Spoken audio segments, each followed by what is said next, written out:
Nah, ini kegiatan-kegiatan TKTA yang berhasil saya himpun foto-fotonya gitu ya di areal sebuah HPH di Kalimantan Tengah gitu ya. Jadi gambar pertama itu ada gelondongan kayu. Sebenarnya gelondongan kayu itu di bawahnya adalah sungai gitu ya. Dan ini gelondongan kayu ini dijadikan sebagai jembatan. Nah, kira-kira kalau jembatan teknis konservasi TKTA secara apa ini? Metode TKTA atau lingkup TKTA secara apa ini?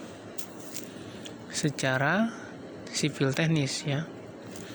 Kemudian gambar atas tengah ya. Nah, itu adalah bekas jalan gitu ya. Mungkin ya kita kenal doser gitu ya. Kalau di HPH biasanya ekskavator gitu ya membuat jalan ini. Nah, ini bekas jalan itu kemudian ditanami kembali gitu ya dengan ya kacang-kacangan lah mungkin ya. Kalau ini saya lihat alami lah gitu ya. Dan ini ada programnya juga, penanaman areal bekas jalan atau jalan sarad gitu ya di HPH. Jalan sarad ya jalan untuk mengambil log-log kayu yang telah ditebang gitu ya dari blok gitu ya menuju jalan utama gitu ya. Nah, memerlukan jalan. Nah, ketika pemanenan kayu itu sudah selesai, maka jalan sarad ini ya ditutup kembali gitu ya untuk mencegah erosi. Nah, ini karena berhubungan dengan nanam-nanam gitu ya, maka ini disebut dengan lingkup TKTA secara vegetatif. Kemudian gambar tengah yang bawah. Nah, ini secara sipil teknis juga gitu ya, karena terkait dengan bangunan-bangunan. Ya, ini tujuannya adalah untuk mencegah erosi alur gitu ya atau erosi parit gitu ya.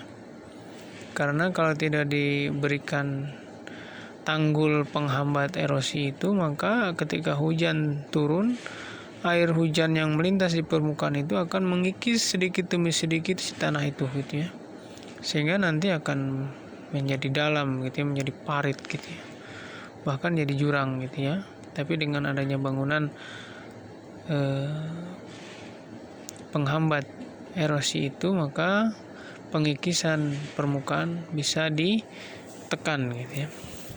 Nah, ini gambar orang yang pakai helm ini adalah terkait dengan konservasi tanah dan air dengan lingkup vegetatif gitu ya. Dia menyediakan bibit, yang mana bibit itu untuk menanam areal-areal yang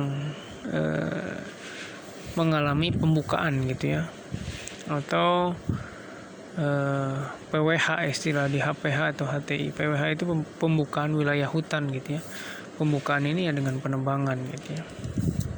Nah, begitu terbuka kan arealnya untuk mencegah erosi ya, seperti kiri kanan jalan, areal sempadan sungai, sekitar camp itu kan banyak areal yang terbuka gara-gara proses produksi di HPH atau di HTI. Maka untuk mencegah erosi, menekan laju erosi yang mempengaruhi air sungai nantinya, ya ditanamilah lahan-lahan kosong itu gitu kan.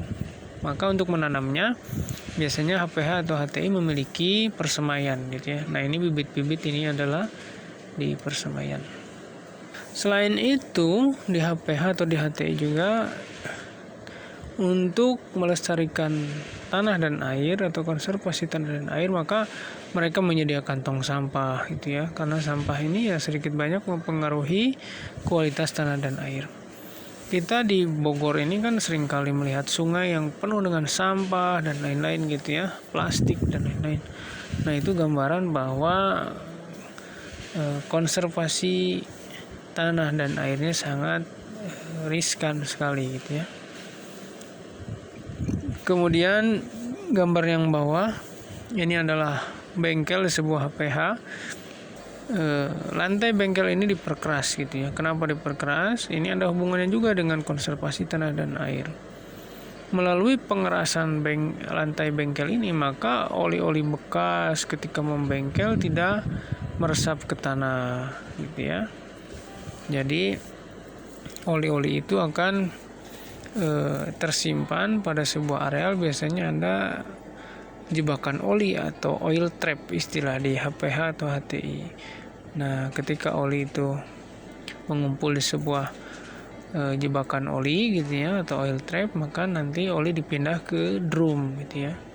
Berbeda dengan areal bengkel yang dibiarkan terbuka atau tanah gitu ya. Ini tidak jarang juga gitu ya di lapangan menemukan HPH atau HTI yang sering di HPH ya. Area lantai bengkelnya yang terbuka gitu ya. Nah, dengan terbuka begitu maka bekas oli atau bahan bakar akan mencemari tanah gitu ya. Dan ketika hujan ya bekas-bekas itu akan terbawa ke sungai gitu ya. Nah, kemudian gambar sebelah kanan atas ini adalah penanaman di areal tanah kosong tadi gitu ya, dari persemaian kemudian ditanam di areal tanah kosong gitu ya. Nah, penanaman pun ya harus memperhatikan gitu ya, bahwa ada jenis tumbuhan yang bisa tumbuh di tempat terbuka, ada juga jenis bibit yang bisa tumbuh kalau ada kiri kanannya gitu atau sekitarnya ada naungan gitu kan, remang-remang dikit lah baru dia bisa tumbuh gitu ya. Nah, itu adalah jenis-jenis tumbuhan harus diperhatikan di lapangan gitu ya. Nah, ini kelihatannya jenis sungkai. Sungkai ini ya tahan terhadap areal yang miskin hara atau tanah terbuka gitu ya, bisa tumbuh dia. Nah, ini masih contoh tindakan pengelolaan tanah dan air di HPH gitu ya. Di antaranya yang menyediakan fasilitas MCK, jangan sampai buang air, BAB gitu ya, buang sampah itu di sungai. Jangan sampai meskipun sungainya kelihatan besar, bersih dan lain-lain, tapi kalau 100 orang, 200 orang staf HPH atau HTI BAB di sungai semua ya pasti ke hilirnya akan tercemar. Sehingga ya salah satu tindakan untuk konservasi tanah dan air di areal HPH atau HTI ya adalah dengan membangun atau menyediakan MCK gitu ya. Bahkan kalau pecinta alam itu sudah tahu bahwa ketika naik gunung gitu ya, maka ya diusahakanlah untuk tidak mencemari sungai. Mencemarinya dengan apa? Misalnya mandi pakai sabun di sungai atau BAB di sungai dan lain-lain gitu ya. Nah, seperti itu. Bahkan saya pernah bekerja sebuah tambang itu, kita ya buat cangkul ya khusus untuk BAB saja, cangkul sama ember gitu ya. Jadi bikin lubang BAB di situ gitu ya. Sudah nanti timbun lagi tuh lubang. Jadi syarat kita untuk BAB di hutan itu ya, saya pernah bekerja itu bawa ember, buat cangkul. Yang jelas ember dan cangkulnya diisi air gitu kan. Nah, seperti itu. Karena terkadang ya kita bekerja di lapangan ini jauh dari sumber air gitu ya. Nah, kalau jauh dari sumber air ya upayanya itu. Kadang ya untuk membersihkannya ya pakai daun atau pakai tisu gitu kan. Itu rimbawan harus bisa seperti itu gitu ya. Kemudian berikutnya gambar yang kedua adalah ini drum-drum tempat penampungan oli bekas tadi gitu ya, bekas di bengkel biasanya. Oli bekas ini kan bekas membengkel mobil gitu ya, mungkin chainsaw gitu ya. Ya terkait aktivitas di HPH atau HTI lah, terkait penebangan, pengangkutan gitu ya, yang menggunakan kendaraan pasti akan menghasilkan oli gitu ya. Nah, oli yang terkumpul ya biasanya menurut peraturan ya nanti diserahkan kepada pihak ketiga, yang mana pihak ketiga itu adalah yang memiliki izin juga gitu ya, izin dari bupati gitu ya. Untuk ya pihak ketiga ini memiliki izin terkait pengelolaan limbah gitu. Adapun kalau jumlahnya sedikit dari limbah yang terkumpul di HPH atau HTI ya bisa juga dimanfaatkan oleh masyarakat sekitar, mungkin untuk ngasih oli chainsaw kan, chainsaw itu rantainya itu pakai oli bekas itu dia, seperti itu ya, atau buat lainnya gitu ya. Nah, ini ruang lingkup TKTAD SMK bahwa ya mengetahui jenis-jenis penyebab kerusakan tanah dan air gitu ya, serta upaya untuk menekan jenis-jenis penyebab kerusakan tanah dan air baik secara sipil, teknis, vegetatif maupun kimia. Nah, upaya-upayanya ya pengelolaan dan pemantauan gitu ya. Nah, ini seperti gambar yang sebelah kanan gitu ya. Gambar kanan atas ini seperti ada patok. Nah, itu adalah patok pemantauan erosi nih di HPH atau HTI. Jadi erosi ini, permukaan tanah ini diukur gitu ya. Seberapa tebal sih kehilangan permukaan tanah itu gara-gara terjadi hujan gitu ya. Nah, itu dipatok, itu disimpan semacam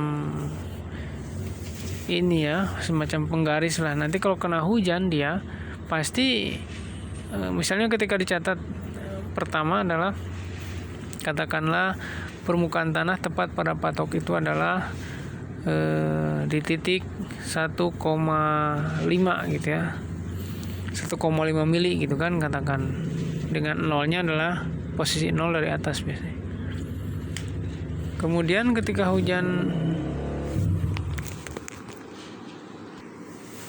katakan ketika awal bahwa permukaan tanah itu begitu ditancap patok, permukaannya pas pada titik 1,5 mili gitu ya dari patok tersebut. Kan patok itu dipasang informasi mili gitu ya, senti, mili, seperti penggaris lah.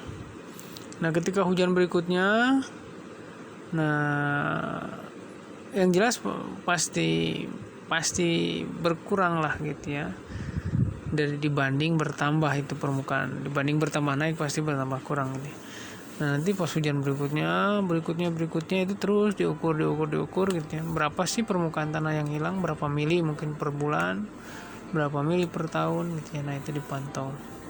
Nah, ini kalau di HPA di HTI, nah ini biasalah gitu ya. Kalau tidak bentuk patok, maka untuk memantau erosi ini adalah bentuk bak gitu ya. Kemudian gambar yang bawah ini adalah kondisi sungai gitu ya, yang terlihat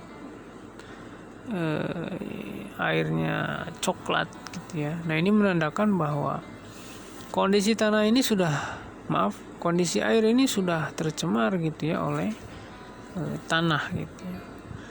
Jadi kalau kita melihat begitu ada sungai dan kondisinya keruh gitu ya, wah, berarti di bagian hulu sungai ini atau sekitar hulu sungai ada aktivitas manusia gitu ya. Tapi kalau di hulu sungainya tidak ada aktivitas manusia, dijamin air di hutan ini adalah bersih. Aktivitasnya bisa pertambangan ilegal, bisa ada HPH, HTI, ya terkait manusia lah, atau kebun sawit atau apa gitu ya. Nah, ini juga demikian. Dan kalau kita lihat di sungai-sungai besar di Kalimantan itu Mahakam, Barito, Kapuas, misalnya di bagian hilir mau dekat-dekat ke laut gitu, pasti itu dari atas pesawat akan kita lihat coklat gitu ya.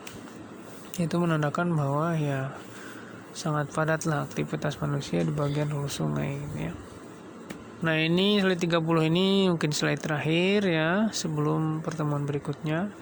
Tugasnya adalah download Undang-Undang Republik Indonesia Nomor 37 Tahun 2014 tentang konservasi tanah dan air. Nah, ini di Google saja, bentuk PDF ya. Nah, nanti di download undang-undang ini sebagai bahan gitu ya untuk materi kita berikutnya.